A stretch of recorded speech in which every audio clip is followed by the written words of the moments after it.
सभी साथियों को नमस्कार। अगस्त्या नीट क्लासेस की तरफ से आज हम लोग डिस्कस करेंगे सेल टाइप्स के बारे में। इसके पूर्व हम लोगों ने डिस्कस किया था सेल, इसका स्ट्रक्चर और इसका फंक्शन, और उसी समय हम लोगों ने ये डिस्कस किया था कि सेल जो होती है वो किसी भी लिविंग ऑर्गेनिज्म की यूनिट होती है।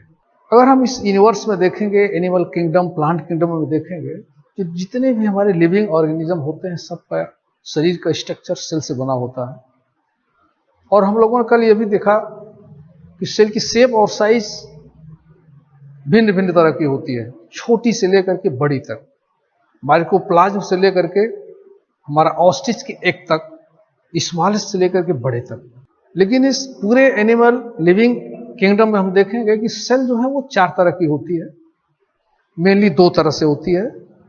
एक होती है प्रोकैरियोट्स और दूसरी होती है यूकैरियोट्स। यूकैरियोट्स में भी 2 तरह की होती है, एक होता है हमारा एनिमल सेल, दूसरा होता है plant cell. Prokaryotes, eukaryotes, plant cell, animal cell को देखने के लिए हम लोग थोड़ा सा इसको पेयर वाल पढ़ेंगे। पहले हम प्रोकैरियोट्स देखेंगे, फिर उसके बाद यूकैरियोट्स के बारे में, दोनों को कंपैरेटिव करते हुए हम लोग देखेंगे।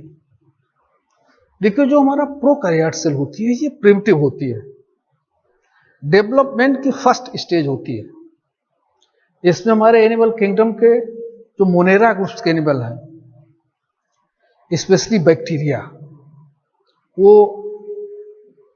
यू बैक्टीरिया भी हो सकते हैं, आर्ची बैक्टीरिया भी हो सकते हैं, जिसको ब्लू ग्रेन एल्गी भी कहते हैं। इनके शरीर का जो स्ट्रक्चर होता है, वो सेल जो होती है वो प्रोकैरियोट्स होती है, प्रिमिटिव स्टेज होती है। और उसी तरह से अगर हम यूकैरियोट्स में देखेंगे तो सेल हमारी डेवलप स्टेज होती है। इवोल्यूशनरी पॉइंट ऑफ व्यू से देखेंगे तो डेवलप हो गई है। जो मेजर डिफरेंस है इन दोनों में न्यूक्लियर मेम्ब्रेन को लेकर के है। जो प्रोकैरियोटिक सेल है इसकी न्यूक्लियर मेम्ब्रेन हम देखेंगे एब्सेंट है, इसमें न्यूक्लियर मेम्ब्रेन नहीं होती है। जो न्यूक्लियोप्लाज्म है या न्यूक्लिक एसिड है या डीएनए है, ये साइटोप्लाज्म में ही मिला रहता है। यानी साइटोप्लाज्म और न्यूक्लिक एसिड ये दोनों आपस में मिले रहते हैं, तैरते रहते हैं, एक दूसरे में मिले होते हैं, न्यूक्लियर मेंबर एब्सेंट होने के नाते। लेकिन हम वही देखेंगे, हम अगर यूकैरियोट्स में ये हमारा ये न्यूक्लियर मेम्ब्रेन प्रेजेंट है।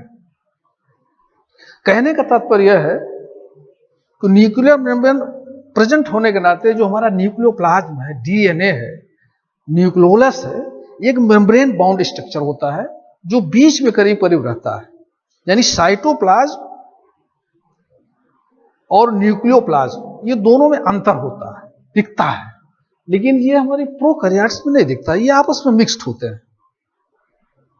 दूसरा जो मेजर डिफरेंस है ये हम देखेंगे साइक्लोसिस। साइक्लोसिस एक प्रकार का समझिए कि साइटोप्लाज्मिक मूवमेंट है। जो हमारे साइटोप्लाज्म में सेल के अंदर जो मूवमेंट साइटोप्लाज्म है ये मूवमेंट करता रहता है। प्रोकैरियोटिक सेल में ये एब्सेंट होता, मूवमेंट नहीं होता, कांस्टेंट होता है। ये मूवमेंट के कुछ काम भी है। जो सेल के अंदर सेल के अंदर जितने हमारे प्रोटीन्स हैं, हार्मोन्स हैं, एंजाइम्स हैं, इस साइक्लोसिस के नाते एक दूसरे जगह ट्रांसफर होते रहते हैं। लेकिन ये प्रोकैरियोटिक सेल में एब्सेंट है, इसलिए इनका ट्रांसफर जो है वो नहीं हो पा रहा। उसी तरह से हमारे यूकैरियोटिक सेल में ये हमारा साइक्लोसिस प्रेजेंट है, रहता है, साइटोप्लाज्मिक मूवमेंट होता रहता है। तीसरा जो मेरा डिफरेंस है, हम देखते हैं कि प्रोकैरियोटिक सेल में nucleolus, centrosome, Golgi body, endoplasmic reticulum, mitochondria, plastids, ribosome और साइटोस्केलेटन, ये जितने हमारे सेल के ऑर्गेनेली होते हैं वो प्रोकैरियोट्स में नहीं होते हैं, नेवर फाउंड। जबकि यूकैरियोट्स में ये सारे के सारे जो हमारे ऑर्गेनेली हैं ये सारे के सारे इसमें प्रेजेंट होते हैं। साइटोस्केलेटन ये सब यूकैरियोट्स में है, जबकि प्रोकैरियोट्स में नहीं है। तीसरा डिफरेंस अगर हम देखेंगे तो राइबोसोम्स को लेकर के है। प्रोकैरियोट्स में राइबोसोम 17S का होता है। राइबोसोम हम लोग जानते हैं कि प्रोटीन सिंथेसिस का काम करता है। जो हमारा प्रोकैरियोट्स है वो प्रिमिटिव है, यूनिसेलुलर ऑर्गेनिज्म है, इसमें प्रोटीन की सिंथेसिस शॉर्ट अमाउंट में होती है, इसलिए ये शॉर्ट होता है, 17S होता है। उसी तरह से अगर हम यूकैरियोट्स में देखेंगे तो ये 18S का होता है। हम ये भी देखेंगे कि राइबोसोम्स हमारे प्रोकैरियोट्स में चूंकि एंडोप्लाज्मिक कुटी ER नहीं है, ऐसी स्थिति में जो हमारा राइबोसोम्स है ये हमारी बैक्टीरिया के सेल में, प्रोकैरियोटिक सेल्स के साइटोप्लाज्म में तैरता रहता है, जबकि हमारे यूकैरियोट सेल में ये एंडोप्लाज्मिक रेटिकुलम से अटैच रहता है। ये 17S राइबोसोम्स को लेकर के दोनों में, इसमें 17S उसमें 18S। एक और डिफरेंस है, मीसोसोम रेस्पिरेटरी पार्ट का काम करता है प्रोकैरियोट सेल में। मीसोसोम क्या होता है, कभी कभी एग्जाम में पूछा जाता है कि मीसोसोम क्या है।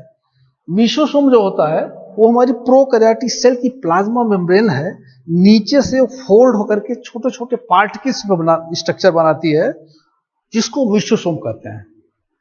ये मीसोसोम स्पेशली प्रोकैरियोटिक सेल में रेस्पिरेटरी ऑर्गन का काम करती है, श्वसन का काम करती है, और कभी कभी कीमोसिंथेटिक का भी काम करती है। वही मीसोसोम की जगह प्रोकैरियोटिक सेल में माइटोकॉन्ड्रिया होती है, जो रेस्पिरेटरी ऑर्गन का काम करती है। मेजर डिफरेंस देखें, मीसोसोम, माइटोकॉन्ड्रिया। प्रोकैरियोटिक सेल जो होती है मोस्टली की बात हो, मोस्टली कीमोट्रॉफ, फोटोट्रॉफ या पैरासिटिक नेचर की होती है, जबकि यूकैरियोटिक सेल ये मोस्टली हेटेरोट्रॉफ या ऑटोट्रॉफ होते हैं। बैक्टीरिया के केस में अगर हम देखें, जो हमारा मेजर एग्जाम्पल है प्रोकैरियोट सेल में, तो बैक्टीरिया के केस में देखें कि चारों तरफ से एक बैक्टीरिया की सेल प्लाज्मा मेम्ब्रेन से घिरी होती है। यही plasma membrane outer covering layer group में सेल वॉल का स्ट्रक्चर बनाती है। ये सेल वॉल इसका प्रोटेक्शन का काम करती है। ये सेल वॉल कभी कभी सीलिया या पिलाई का रूप धारण करती है, छोटे छोटे पार्ट्स निकल आते हैं सेल वॉल के, या किसी ऑर्गेनिज्म में ये फ्लैजिला का रूप लेता, केवल एक होता है, ये मूवमेंट का काम करता है। हम देखेंगे बैक्टीरिया के सेल के अंदर ये जो हमारा DNA है, न्यूक्लियोटाइड जिसको कहते हैं, वो साइटोप्लाज्म के अंदर घिरा हुआ है, तैर रहा है, और इसी के अंदर हमारे राइबोसोम्स भी हैं, और प्लाज्मा मेम्ब्रेन के ऊपर एक सेल वॉल है। ये प्रिमिटिव स्टेज होती है। दूसरी जगह यूकैरियोट्स अगर हम देखेंगे एक एनिमल सेल के बारे में, चारों तरफ से हमारा प्लाज्मा मेम्ब्रेन है, बीच में न्यूक्लियस है जो न्यूक्लियर मेम्ब्रेन से कवर्ड है, यानी साइटोप्लाज्म और न्यूक्लियोप्लाज्म दोनों पूरी तरह से अलग अलग हैं, डिफरेंशिएट है।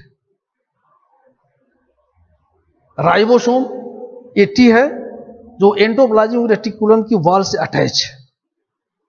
प्रोटोसिंथेसिस का काम यहां भी करता है, प्रोटीन सिंथेसिस का काम राइबोसोम यहां भी करता है। जो मोनेरा हमारे हैं, मोनेरा ग्रुप के जितने एनिमल होते हैं वो सब के सब प्रोकैरियोट्स होते हैं, जबकि यूकैरियोट सेल हमारे प्रोटोजोआ से शुरू होते हैं। प्रोटोजोअन्स, प्रोटिस्टा वहां से शुरू होते हैं। वो भले यूनिसेलुलर है, बहुत सारे ऐसे यूकैरियोट्स हैं जो यूनिसेलुलर है, एक सेल के हैं, लेकिन फिर भी जो यूकैरियोट्स हैं उनका न्यूक्लियर मेम्ब्रेन और साइटोप्लाज्म पूरी तरह से अलग अलग दिखता है।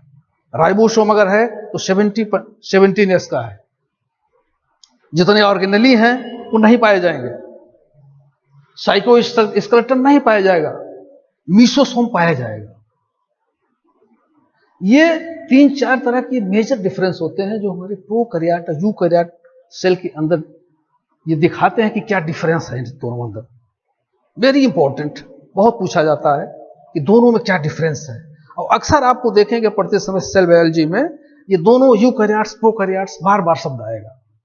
तो एक बार मैं इसको समराइज कर दे रहा हूं कि nuclear membrane absent. Primitive nuclear membrane present eukaryotes में ये डेवलप और लार्ज. जितने सेल ऑर्गेनेली हैं ये एब्सेंट है हमारे प्रोकैरियोट्स में, जबकि यूकैरियोट्स में ये सब प्रेजेंट है. मेजर डिफरेंस 17S राइबोसोम, जबकि यूकैरियोट्स में 18. ये मोस्टली हमारे कीमोट्रॉफ, फोटोट्रॉफ या पैरासिटिक नेचर के, ये मेजर होते हैं हेटेरोट्रॉफ या ऑटोट्रॉफ. इसमें हमारे मोनेरा ग्रुप के जितने एनिमल हैं सब आ जाते हैं, लेकिन यूकैरियोट्स में प्रोटोजोआ, प्रोटिस्टा से लेकर के इसके ऊपर सारे एनिमल आ जाते हैं, वो चाहे प्लांट्स हो चाहे एनिमल हो. ये दोनों केस में ये हमारी सेल जो है वो प्रोकैरियोट्स यूकैरियोट्स का अंतर इसी तरह से होती है. इसी को अगर हम यूकैरियोट्स में देखें, जैसे हमने बताया कि यूकैरियोट्स में भी दो होते हैं, एनिमल सेल, प्लांट सेल. इसमें अगर एनिमल सेल और प्लांट सेल के में अगर हम देखें, देखिए एनिमल सेल और प्लांट सेल. एनिमल सेल हो सकता है कि यूनिसेल हो या हो सकता है कि मल्टीसेल हो. उसी तरह से प्लांट सेल में भी यूनिसेल या मल्टीसेल हो सकता है. तो अगर इन दोनों के सेल में हम डिफरेंस देखेंगे तो इसकी साइज जो होती है एनिमल सेल की, ये स्मॉल साइज होती है, जबकि प्लांट सेल ये लार्ज साइज का होता है कंपैरेटिवली. जो मेन डिफरेंस है प्लांट सेल और एनिमल सेल में, एनिमल सेल की आउटर कवरिंग जो बनी होती है वो लिपोप्रोटीन की बनी होती है और उसको प्लाज्मा मेम्ब्रेन कहते हैं. उसी तरह से प्लांट सेल की आउटर कवरिंग जो होती है उसको हम सेल वॉल कहते हैं और ये सेलुलोज की बनी होती है. बहुत बड़ा डिफरेंस है. Plasma membrane, lipoprotein, cell wall, cellulose. एक दूसरा, एनिमल सेल के अंदर वैक्यूल्स होते हैं. ऐसा नहीं है कि यहां पर वैक्यूल्स नहीं है, वैक्यूल्स है, लेकिन इनकी साइज स्मॉल है. छोटी छोटी साइज में वैक्यूल्स होते हैं, छोटी छोटी साइज में. और एक नहीं, ये कई साइज इनकी होती है, मोर देन वन होते हैं. लेकिन जैसे जैसे सेल डेवलप होती है ये डिसअपियर हो जाते हैं. वही हमारे प्लांट सेल में हम देखेंगे वैक्यूल्स आर जनरली वन, और सेंट्रल में होते हैं, बड़ी साइज में होते हैं. सेंट्रल, ये मान लीजिए कोई सेल है, वैक्यूल्स हमारा बीच में होगा और साइज इसकी बड़ी होती है, जनरली वन. वैक्यूल्स का अंतर है. जो हमारे प्लांट सेल है ये वैक्यूल्स उसको बैलेंस करते हैं. जो अगला डिफरेंस है वो plastids are absent animal except some animals like euglena. एक यूग्लिना है प्रोटोजोआ जिसमें प्लास्टिड्स होते हैं, इसीलिए यूग्लिना को हम लिंकिंग कनेक्शन कहते हैं एनिमल और प्लांट का. इसके अलावा किसी भी एनिमल में ही प्लास्टिड्स नहीं होते हैं, जबकि प्लांट सेल में ये प्लास्टिड्स बड़ा इंपॉर्टेंट ऑर्गेनेली है, पाया जाता है और डेवलप होता है. चूंकि ये फोटोसिंथेसिस का काम करता है, ऑटोट्रॉफ होते हैं प्लांट्स. एनिमल के केस में केवल यूग्लिना की दो स्थिति होती है, सेप्रोफिटिक और ऑटोट्रॉफ दोनों होता है. अगर प्रकाश नहीं मिल रहा है तो ये सेप्रोफिटिक हो जाएगा, अगर प्रकाश है तो ये फोटोसिंथेसिस का भी काम कर लेता है. प्लास्टिड्स है इसके अंदर. एक और डिफरेंस है, जो हमारा एनिमल सेल है इसमें गोल्गी बॉडी डेवलप होती है, डेवलपिंग स्टेज में होती है. क्यों? क्योंकि एनिमल सेल में जो भी सिंथेसिस होती है सेल के अंदर, उसकी पैकेजिंग का काम होता है. वो पैकेजिंग करके आउट ऑफ सेल या इनसाइड सेल दोनों तरफ ट्रांसपोर्टेशन का काम होता है. बड़ा इंपॉर्टेंट वर्क है गोल्गी बॉडी का. इसलिए हमारे एनिमल सेल में ये गोल्गी बॉडी डेवलप स्थिति में होती है। जबकि एनिमल प्लांट सेल में ये बॉडी स्मॉलर साइज की होती है और आपस में कनेक्ट होती है, स्मॉल पार्टिकल्स होती है, जिसको डिक्टियोसोम कहते हैं। बहुत इंपॉर्टेंट है। देखिए, डिक्टियोसोम प्लांट के केस में छोटे छोटे पार्टिकल्स होते हैं, ये डिक्टियोसोम के रूप में होते हैं, आपस में कनेक्ट होते हैं। ये डिक्टियोसोम है। सेंट्रोसोम, सेंट्रियोल्स, ये एनिमल के केस में पाए जाते हैं, जनरली एक होते हैं। एनिमल के केस में चूंकि सेल डिवीजन में बड़ा इंपॉर्टेंट रोल होता है इनका, सेंट्रियोल्स का, सेंट्रोसोम का, एनिमल के केस में है जनरली एक होते हैं, कभी कभी दो होते हैं किसी एनिमल में। लेकिन यही रिवर्स कीजिए अगर प्लांट सेल में, तो प्लांट सेल में सेंट्रोसोम और सेंट्रियोल्स जनरली एब्सेंट होते हैं।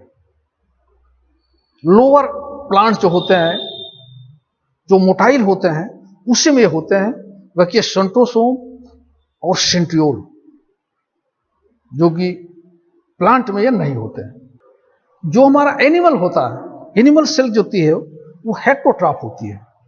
अपना भोजन एनिमल सेल खुद नहीं लेती है, कहीं से प्राप्त लेती है। जबकि प्लांट सेल में प्लास्टिस होने के नाते ये ऑटोट्रॉफ होते हैं, अपना भोजन स्वयं बना लेते हैं फोटोसिंथेसिस के माध्यम से। तो वो heterotroph mostly, but plant cell they are autotroph. आप देखेंगे कि एनिमल सेल और प्लांट सेल में मेजर डिफरेंस है। और एनिमल सेल के स्ट्रक्चर के बारे में अगर हम देखेंगे तो देखेंगे कि ये स्ट्रक्चर आपका है जिसका हम पिछले वीडियो में डिस्कस कर चुके हैं, पूरी तरह से डेवलप है। और प्लांट सेल भी बाइकोल्स आप देखेंगे बीच में पूरा का पूरा लंबी साइज है और एक है। प्लास्टिक्स भी है, न्यूक्लियस भी है, न्यूक्लियोलस भी है, माइटोकॉन्ड्रिया भी है। इस तरह से हम देख रहे हैं कि प्लांट सेल और एनिमल सेल है तो एक ऑर्गेनिज्म, लेकिन उसका जो स्ट्रक्चरल यूनिट है, सेल है, उसमें मेजर डिफरेंस है। फंडामेंटली जितने भी लिविंग ऑर्गेनिज्म हैं, सबके स्ट्रक्चर और फंक्शन सेम है, मूल। बट अगर उसको हम माइन्यूटली देखते हैं तो कुछ न कुछ अंतर होता है प्रोकैरियोट्स में, यूकैरियोट्स में, प्लांट सेल में, एनिमल सेल में। ये क्वेश्चन प्राय आता है और सेल बायोलॉजी के क्षेत्र में ये चारों के डिफरेंस को जानना बहुत आवश्यक है। ये जो हम और डिटेल में इसके हम जाएंगे तो ये भी देखेंगे कि साइज, शेप दोनों की अलग अलग है, बट मेजर डिफरेंस भी होते हैं दोनों में। तो कुल मिला करके हमने आपको प्रोकैरियोट, यूकैरियोट सेल के स्ट्रक्चर और दोनों के डिफरेंस के बारे में डिस्कस किया, और प्लांट सेल, एनिमल सेल के बारे में, इनके डिफरेंस के बारे में स्टडी किया। एक बार फिर से मैं समराइज कर दूं, small size animal cell, plant cell large size. यहां पे प्लाज्मा मेम्ब्रेन है, वहां पे सेल वॉल है, सेलुलोज की बनी हुई है। यहां पे प्लास्टिक्स एब्सेंट है, यहां पे प्लास्टिक्स प्रेजेंट है। गोल्गी बॉडी यहां पे डेवलप है, यहां गोल्गी बॉडी डिक्टियोसोम के रूप में है। सेंट्रोसोम, सेंट्रियोल्स यहां पे प्रेजेंट हैं, यहां पे generally absent. These are the difference between the plant cell and animal cell, just like prokaryotes and eukaryotes. किताब को बुक्स पढ़ेंगे, एनसीईआरटी की बुक्स भी देखेंगे तो आपको पूरा डिटेल हो जाएगा। आप इसको अगेन एंड अगेन पढ़िए, स्ट्रक्चर को देखिए इसके और इसकी थ्योरी को देखिए, और कई बार अगर आप पढ़ेंगे तो आपके दिमाग में पूरी तरह से आ जाएगा प्रोकैरियोट, यूकैरियोट, प्लांट और एनिमल सेल में क्या अंतर है। बेसिक नॉलेज भी बहुत आवश्यक है। ये प्राय ऐसे क्वेश्चन भी पूछे जाते हैं। मुझे आशा है कि आप समझ गए होंगे। Thank you very much. स्वस्थ रहिए, प्रसन्न रहिए।